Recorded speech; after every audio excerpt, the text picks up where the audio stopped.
যতই বয়স বাড়ছে বন্ধুদের সাথে দেখা সাক্ষাৎ ততই কমে যাচ্ছে। তাই বহুদিন বাদে গত শনিবার আমরা পাটুলিতে দেখা করি।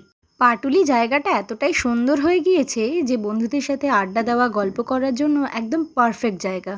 সন্ধ্যা 6:30-7টা নাগাদ আমাদের সবার দেখা করার কথা। গিয়েই দেখি অলরেডি একজন এসে বসে আছে। সে সবেই চাকরিতে ইস্তফা দিয়ে এসছে, তাই তার মুড ছিল একেবারেই ডাউন। তাই তাকে আমি চিয়ার আপ করছিলামই, তখনই দূর থেকে দেখতে পেলাম আরেক কপতি আসছে।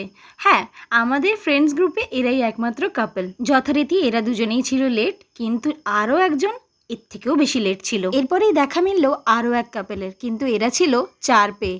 এদের কাছে ক্যামেরা নিয়ে যেতেই আমাকে ম্যাও ম্যাও করে তাড়িয়ে দিল, আর আমরাও মনের দুঃখে কুলফি খেতে চলে গেলাম।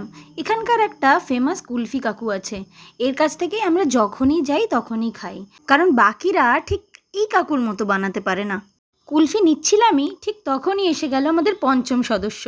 কাকু বলল, আমাদের সববার তো কেশর বাদাম, পেস্তা বাদাম এই টাইপের জিনিসই খাও, এবারে একটা নতুন জিনিস এনেছি, সেটা হলো আমসত্ত্ব দেওয়া কুলফি, ওপরে নাকি এবার রোজ সিরাপও ছড়িয়ে দিচ্ছে।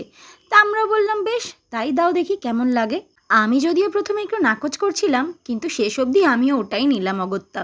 ভাগ্যিস না করিনি বা অন্য কিছু নিইনি গতানুগতিক, কারণ এটা খেতে ছিল দুর্দান্ত, একদম 10 আউট অফ 10। সেটা আমার রিয়াকশান দেখেই বুঝতে পারছো। তোমরা কখনো এখানে গেলে এটা প্লিজ ট্রাই করো। পাটুলির ফুড কোর্টে এতই খাবারের অপশান যে কি খাবো ভাবতে ভাবতে আমরা চলে গেলাম মোমো ম্যানে, আর সেখান থেকে নিয়ে নিলাম একটা রেগুলার শাওয়ারমা রোল আর একটা ক্রিস্পি শাওয়ারমা রোল, যেটা আমার পার্সোনালি খুব একটা ভালো লাগেনি, বেশ মোটামুটি লেগেছে। এর পাশেই ছিল দক্ষিণী, আর সেখান থেকে আমরা নিলাম একটা রাসবেরি মৈত্য।